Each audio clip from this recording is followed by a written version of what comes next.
السلام علیکم جی، میں ہوں ضیاء بلوچ۔ سامعین، رمضان شریف کا آخری عشرہ چل رہا ہے اور آج کی جو سب سے بڑی خبر ہے وہ یہ ہے کہ عمران خان صاحب کے عید سے پہلے رہائی کے جو امکان تھے وہ ختم ہو گئے۔ اب یہاں سوال پیدا ہوتا ہے کہ کیا واقعی کوئی اس قسم کے امکانات تھے یا اندر کیا کھاتے کیا چل رہا تھا، اندر خانے کیا ہو رہا تھا کہ جس کی وجہ سے یہ امید لگا لی تھی کہ عمران خان صاحب رہا ہو سکتے ہیں۔ دوسری خبر ہے جناب کہ امیر جماعت اسلامی میں بڑی تبدیلی آئی ہے، بنیادی تبدیلی آئی ہے، اور سراج الحق صاحب امیر نہیں رہے بلکہ نیا امیر منتخب کر لیا گیا۔ اسی طریقے سے پرویز الہی صاحب بھی دوبارہ ان کو ہسپتال منتقل کر دیا گیا، اس کی کیا وجوہات ہیں اور اس کے پس منظر میں کیا، اس پر بھی بات کریں گے۔ اسی طریقے سے کچھ اور بھی خبریں ہیں، تو سب سے پہلے ہم آغاز کرتے ہیں عمران خان صاحب کی رہائی کے حوالے سے۔ کہا جا رہا تھا، کچھ وکلاء نے اصل میں یہ امید پیدا کی تھی کہ عمران خان 25 رمضان تک رہا ہو سکتے ہیں۔ اس کی وجہ کیا تھی؟ وجہ یہ تھی کہ ان کے کیسز ہیں، کیسز ان پر ٹوٹل 4 کیسز ہیں، جن میں سے 3 میں وہ سزا ہو چکے ہیں اور 1 میں جناب وہ پروسیڈنگ جاری ہے۔ ان میں عدت کیس میں انہیں 7 سال سزا ہوئی ہے، جو ان کی بشرا بی بی کے ساتھ ان کا نکاح کا کیس تھا۔ اسی طریقے سے توشہ خانہ کیس میں انہیں 14 سال سزا ہوئی ہے۔ اسی طریقے سے جو سائفر کیس ہے ان میں 10 سال انہیں سزا ہوئی ہے، ساتھ شاہ محمود قریشی صاحب کو بھی سزا ہو گئی ہے۔ اچھا، اس حوالے سے وکلاء کا کہنا تھا کہ اگر میرٹ پر سنے جائیں تو یہ ان کے کیسوں کا اپیل کا میرٹ پر فیصلہ ہو سکتا ہے اور عمران خان عید سے پہلے رہا ہو سکتے ہیں، لیکن کیا یہ میرٹ پر کیس بنے جو یہ سنے جائیں گے؟ وہ نہیں ہو سکا۔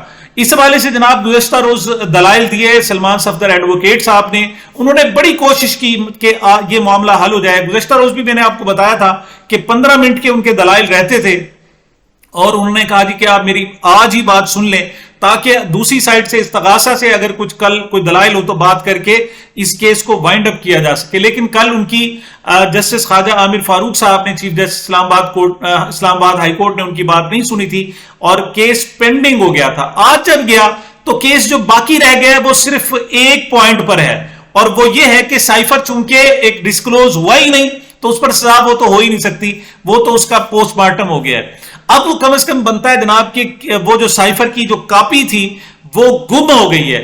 اب اس حوالے سے چیف جسٹس خواجہ عامر فاروق صاحب کے جو ریمارکس تھے وہ یہ تھے کہ اگر بالفرض یہ کاپی گم بھی ہو جاتی ہے تو اس پر بھی 2 سال کی سزا بنتی ہے، 10 سال کی سزا نہیں بنتی۔ یہ ریمارکس چیف جسٹس صاحب دے رہے ہیں، حالانکہ انہیں خود بھی اندازہ ہے کہ اگر کوئی کسی دفتر میں سے کوئی کاپی گم ہو جائے تو اس کو وزیر اعظم کو تو کم از کم 2 سال قید نہیں دی جاتی نا جی، وہ دوسرے لوگوں کو دی جاتی۔ اس حوالے سے اور بھی کہ 9 جناب کاپیاں گئی تھی، جس میں سے 8 کاپیاں تو ملی نہیں ہے کسی کو، ابھی تک واپس نہیں ملی، اور ایک اس کے لیے ٹائم پیریڈ بھی ہوتا ہے۔ تو جناب یہ ساری صورتحال تھی جس پر امید تھی کہ جناب اس پر ضمانت ان کی ہو جائے اور وہ سزائیں کالعدم ہو جائیں، کیونکہ جو توشہ خانہ کیس ہے اس کو گزشتہ ہفتے میں ان کی سزا کالعدم ہو گئی تھی، تو امکان تھا کہ یہ بھی ہو جاتا ہے تو صرف عدت کیس رہ جائے گا اور عدت کیس پر بھی فوراً ضمانت جو ہے اپلائی کی جا سکتی ہے، اس طرح عمران خان صاحب کی رہائی ممکن تھی۔ باقی جو ان کو جلاؤ گھراؤ اور تشدد کے جو کیسز ہیں، اینٹی ٹیررسٹ کی جناب جو ایکٹیویٹیز ہیں اور کیسز ہیں، ان پر بھی ان کی ضمانت ہے اور وہ مسلسل بیل لے رہے ہیں، لیکن یہ آج بیل منڈے نہیں چڑھ سکی، اور بلکہ سلمان صفدر صاحب نے تو آخری ٹیکٹس استعمال کرتے ہوئے یہاں تک کہا، انہوں نے کہا جی کہ رمضان میں ہم نے بہت محنت کی ہے، اور جج صاحب خود بھی کہتے ہیں کہ اس کیس کے حوالے سے ہم نے بالکل ان کی زبردست قسم کی معاونت کی ہے۔ تو انہوں نے کہا جی طریقہ کار یہ ہوتا ہے کہ آپ جب رمضان میں محنت کرتے ہیں تو عید کا تحفہ عید سے پہلے دیا جاتا ہے، تو ہمیں کچھ نہ کچھ تو عید ہی مل جائے۔ تو ان کا کہنا یہ تھا کہ چلیں دونوں رہا نہیں ہو سکتے، عمران خان اور شاہ محمود قریشی صاحب دونوں رہا نہیں ہو سکتے، تو ان میں سے کسی ایک کی رہائی ہو جائے تاکہ کوئی تو مطلب گھر میں عید منا سکے۔ لیکن جسٹس خواجہ عامر فاروق صاحب اس حوالے سے تیار نظر نہیں آتے تھے۔ ان کا کہنا تھا ٹھیک ہے جی، اس میں رمضان یا عید ہونے یا نہ ہونے کا کوئی مقصد نہیں ہے، بلکہ ہم نے ہر طرف سے لوگوں کو سننا ہے اور تمام سائڈوں سے سن کر پھر جناب گفتگو کرنی ہے، اس کے بعد پھر فیصلہ کرنا ہے۔ تو اس پر جناب آج جمعرات تھی، جمعہ ہفتہ کو چونکہ ہیئرنگ نہیں ہوتی، اتوار کو چھٹی ہے، پیر منگل 2 دن باقی رہ جاتے تھے، بدھ کو عید ہے، ہو سکتا ہے منگل کو بھی جناب چھٹی دے دی جائے، اور اس طریقے سے ایک پیر کا دن بچ جاتا تھا، اور اس میں امکان نظر نہیں آتا تھا کہ استغاثہ جو ہے اس پر دلائل اپنی مکمل کرے، انہوں نے لنگر آن کرنا تھا۔ تو اس پر جناب سلمان صفدر ایڈوکیٹ جو عمران خان صاحب کے وکیل ہیں، تو انہوں نے پھر از خود انہوں نے کہا کہ ٹھیک ہے، پھر آپ ہمیں اسے عید پر بعد رکھ لیں، پھر عید کے بعد اگر رکھنا ہے تو پھر ہمیں مزید سننے کا بھی تھوڑا سا موقع دیں، میں اپنی میموری کو ریفریش کروں گا۔ بظاہر تو اس کو کہا جا رہا ہے کہ دیکھیں جی عمران خان صاحب کے وکلاء نے خود ڈیٹ لے لیا اور انہوں نے کہا جی عید کے بعد، حالانکہ ایسا نہیں ہے۔ انہوں نے بہت کوشش کی کہ انہوں نے کہا جی چلو ایک شاہ محمود ہی رہا ہو جائے، کیونکہ ان پر تو کیس بنتا ہی نہیں ہے، ان پر تو یہ کیس بھی نہیں بنتا کہ انہوں نے سائفر کی کاپی گم کی ہے، وہ بالکل انوسنٹ ہے۔ اور یہ چیف جسٹس اسلام آباد ہائی کورٹ کو بھی اس کا اندازہ ہے کہ کسی شخص کو بے گناہ قید میں رکھنا، حالانکہ اس کا ضروری ہوتا ہے کہ فوری فیصلہ دیا جائے۔ آپ کسی کو سزا سنانا چاہتے ہیں تو پھر آپ ڈیلے کر سکتے ہیں، لیکن جب آپ کسی کی رہائی کا حکم دینا چاہتے ہوتے ہیں تو پھر ضروری ہوتا ہے کہ فوراً جناب اس حوالے سے فیصلہ کیا جائے، لیکن بہرحال یہ فیصلہ نہیں ہو سکا، اور اب 16 اپریل کو جناب اس کی سماعت دوبارہ ہوگی، اور عید سے پہلے ان کی رہائی کا امکان کم ہو گیا۔ اچھا، اب آپ کہیں گے کہ رہائی کا امکان کیا تھا؟ اس حوالے سے جناب کم از کم 3 امکانات تھے۔ ایک تو یہی تھا کہ آن میرٹ جناب یہ فیصلہ ہو جائے، جس کے بالکل امکان اب وہ سالگرہ ختم ہو گیا۔ دوسرا یہ تھا کہ یہاں میرٹ پاکستان میں ہے نہیں، یہاں تو جب تک ڈیل نہیں ہوگی، جب تک کہ کسی نتیجے پر اسٹیبلشمنٹ اور عمران خان صاحب دونوں فریق ہیں، یہ جب تک اس فیصلے پر نہیں پہنچیں گے، نہ کوئی عدالتیں فیصلہ دے سکیں گی، انہیں ریلیف دے سکیں گی، نہ کوئی اور، اگر فرض کرے دیتی بھی ہیں تو کسی نئے مقدمے میں ان کو گرفتار کر لیا جائے گا۔ تو کیا ڈیل چل رہی تھی؟ یہ بات درست ہے کہ اس حوالے سے ڈیل چل رہی تھی۔ اس حوالے سے بہت سارے لوگوں نے، عمران خان کی سسٹر علیمہ خان نے بھی اور دیگر لوگوں نے بھی اس بات کی تصدیق کی کہ ڈیل چل رہی تھی، لیکن عمران خان صاحب نہیں مانے۔ وہ کہتے ہیں نہیں، اگر یہ ہمیں آزمانا چاہتے ہیں تو چلیں ٹھیک ہے، ہم اس کو آگے چلیں گے۔ اس کے بعد پھر 2 امکانات تھے۔ 2 امکانات یہ تھے کہ عدلیہ کا ایک پریشر ڈیولپ ہوا تھا، 6 ججوں نے استعفے دیے تھے، اور ایک اسٹیبلشمنٹ پر ایک پریشر تھا کہ شاید اس پریشر کے نتیجے میں کوئی صورتحال بہتر ہو جائے، عدالتوں کو تھوڑا سا خیال آ جائے اور اسٹیبلشمنٹ کو بھی خیال آ جائے، اور اس پریشر کے نتیجے میں کچھ نتائج حاصل کر لیے جائے۔ لیکن ویسا عید تک تو کم از کم اس حوالے سے بھی کوئی نتیجہ سامنے نہیں آیا، کیونکہ چیف جسٹس قاضی فائز صاحب نے اس کیس کی سماعت جو تھی وہ ججز لیٹر کیس کی، وہ 29 اپریل تک جناب ملتوی کی ہے۔ اس کے بعد ایک اور امکان بھی تھا، وہ یہ تھا کہ حکومت اور اسٹیبلشمنٹ چاہتی ہے کہ یہ ڈمی جو حکومت بنائی ہے، شہباز شریف کی حکومت بنائی ہے، یہ کچھ عرصے کے لیے آگے چل سکے، اور جب کسی حکومت کو آپ نے بیساکھیوں کے سہارے چلانا ہوتا ہے تو آپ کی کوشش ہوتی ہے کہ کوئی ہرڈل نہ ہو، کوئی مسئلہ نہ ہو۔ اور ایک یہ بھی امید تھی، کم از کم مجھے تھی، کہ شاید اسٹیبلشمنٹ کو کم از کم خیال آ جائے کہ عمران خان نہیں مانتے، لیکن وہ پازیٹیو جیسچر دے کر ان پر کیس نہیں اور ان کو جھوٹے مقدمات میں، تو اگر ان کو ریلیف دے کر عید سے پہلے رہا کر دیا جاتا ہے تو اس سے ایک اچھا میسج جائے گا پی ٹی آئی پر، عوام پر، پوری دنیا پر، کہ جی گورنمنٹ نے اپنا جناب اور اسٹیبلشمنٹ نے خاص طور پر اپنا نقطہ نظر تھوڑا سا نرمی پیدا کی ہے، تھوڑا سے حالات بہتر کی ہے، ریئلائز کی ہے، اور اب وہ حقیقت پسندی کی طرف آ رہے ہیں۔ لیکن یہ امکانات بھی بہرحال ختم ہو گئے۔ حالانکہ عمران خان صاحب نے خود کہا تھا کہ انہیں 5-6 مہینے سے پہلے رہائی نظر نہیں آ رہی، اور ایسے ہوا، لیکن وکیل آپ کو پتا ہے وہ چونکہ لوگوں کو تسلی دیتے ہیں، تو ان کی تسلی تھی کہ جناب آپ عید سے پہلے 25 رمضان تک رہا ہو جائیں گے۔ تو آج جناب وہ رہائی کے امکانات نہ صرف ان کے بلکہ شاہ محمود قریشی صاحب کے بھی رہائی کے امکانات تقریباً ختم ہو گئے۔ اب جناب اگلی خبر ہے چودھری پرویز الہی صاحب۔ چودھری پرویز الہی صاحب کی پسلی ٹوٹی ہوئی ہے، 4 نہیں ہے، کہا جا رہا ہے کہ 4، لیکن نہیں، 4 نمبر جو رب ہے وہ ان کی ٹوٹی ہوئی ہے، 4 نمبر پسلی، اور ان کو 2 ہفتے مکمل آرام کا ڈاکٹرز نے مشورہ دیا ہوا ہے۔ لیکن ان کو جب پیمز ہسپتال میں داخل کیا گیا تو جو وہی طاقتور لوگ جو ہیں وہ نہیں چاہتے کہ 78 سال 75 سال کا یہ شخص جس کی پسلیاں ٹوٹی ہوئی آرام سے رہ سکے، اس کو فوراً بعد ڈاکٹروں پر پریشر ڈالا اور انہیں جناب پھر دوبارہ جیل منتقل کر دیا گیا۔ تو اس پر جناب ہم بھی ولاگ کر رہے تھے، دیگر لوگ بھی کہہ رہے تھے، لیکن وہ کہہ رہے تھے نہیں جی جناب وہ چونکہ ٹھیک ہے لہذا ہم نے بھیج دیا۔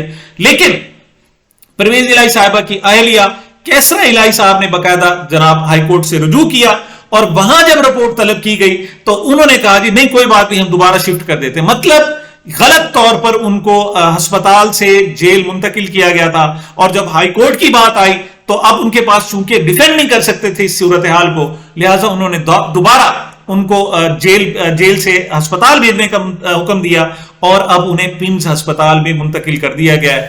امید کی جا سکتی ہے کہ شاید ان کی وہاں عید جو ہے وہاں گزرے، حالانکہ ان پر تو کیسز نہیں ہے، کوئی کنوکشن نہیں ہے ان کی تو ویسے بھی ضمانت ہو سکتی ہے, میڈیکل بنیادوں پہ بھی ضمانت ہو سکتی ہے. لیکن یہاں چونکہ ایک فیشزم ہے اور فسطائی جب لوگ ہوتے ہیں تو ان سے آپ کچھ امید نہیں کر سکتے. لیکن ایک بات یہ پھر ثابت ہوئی ہے کہ پرویز الہی کے ساتھ ظلم, زیادتی اور ناانصافی ہو رہی ہے, اور خاص طور پر جب وہ ان کی پسلی ٹوٹی ہوئی ہے, ایسے میں انہیں جو قید رکھ کر ان کے ساتھ مزید زیادتی کی جا رہی ہے. یہ ایسے ہی ہے جناب کہ بہت سارے موقعوں پر حکومت کے پاس ڈیفینڈ کرنے کے لیے ان کے پاس کوئی چیز نہیں ہوتی. مثال کے طور پر انہوں نے کسان کارڈ پر نواز شریف صاحب کی تصویر لگائی تو لوگ جناب چلے گئے عدالت, اور عدالت نے پھر جب ان سے پوچھا بھی کیوں لگائی ہے تو پھر فوراً خود ہی دستبردار ہو گئے. انہوں نے کہا دیا ہم اس پر نہیں کر رہے, تصویر نہیں لگا رہے.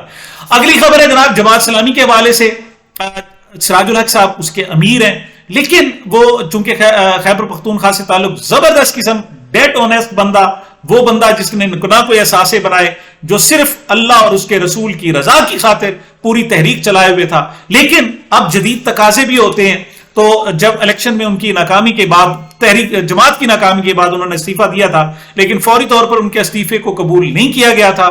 لیکن اب جب الیکشن ہوئے جناب تو اس میں 6000 خواتین نے ووٹ ڈالے, ہزاروں ان کے جناب جو رکن ارکان جماعت ہیں انہوں نے ووٹ ڈالے. ان کا ایک خاص پیٹرن ہوتا ہے, خود امیدوار نہیں ہوتا, جو بھی کینڈیڈیٹ ہوتا ہے وہ خود اپنے آپ کو امیدوار ظاہر نہیں کرتا, بلکہ شورا میں سے لوگ ان کو امیدوار نامزد کرتے ہیں.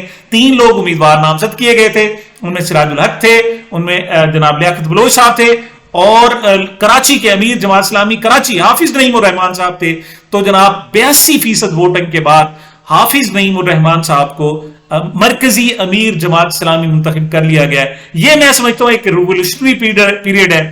وہ جدید تقاضوں کے امانگ, نئی سوچ, نئے خیالات, نئے جذبے کے ساتھ وہ کراچی میں بھی سیاست کر رہے تھے, ایم پی اے بھی جیتے تھے, اور انہوں نے پیپلز پارٹی, مسلم لیگ دونوں کے ساتھ, ایم کیو ایم کے ساتھ متھا لیا ہوا تھا.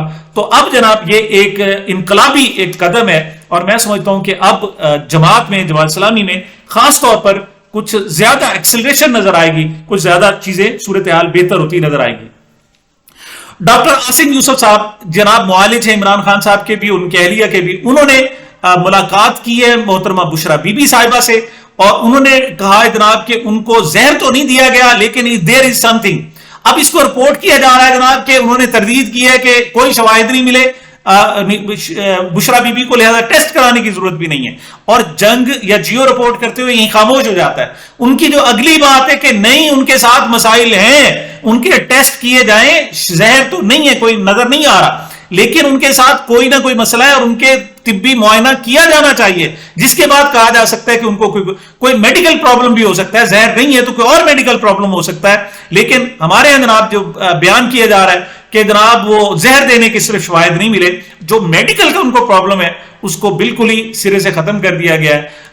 یہ تو جناب ہمارے یہاں صحافت ہے اس طرح کے طریقے سے.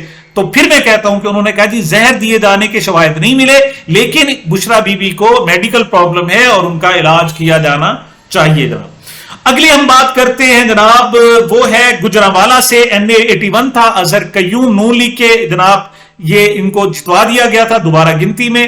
پہلے بلال اعجاز چودھری صاحب پی ٹی آئی کے لوگ جیتے تھے, آزاد رکن کے طور پر, بعد میں سنی اتحاد کونسل میں شامل ہو گئے. تو اب جناب یہ ہائی کورٹ میں گئے اور وہاں سے انہوں نے جناب فیصلہ دیا ہے کہ ان کی کامیابی درست نہیں ہے. تو اظہر قیوم کی جو مسلم لیگ نون کے جناب رکن قومی اسمبلی ہیں, ان کی کامیابی کا نوٹیفیکیشن معطل کر دیا گیا ہے. آگے دیکھتے ہیں کہ جناب صورتحال کیا ہوتی ہے. اعظم سواتی صاحب کی ضمانت جناب منظور ہو گئی ہے. یہ جوڈیشل کمپلیکس توڑ پھوڑ کا ان کے خلاف جناب کیس تھا.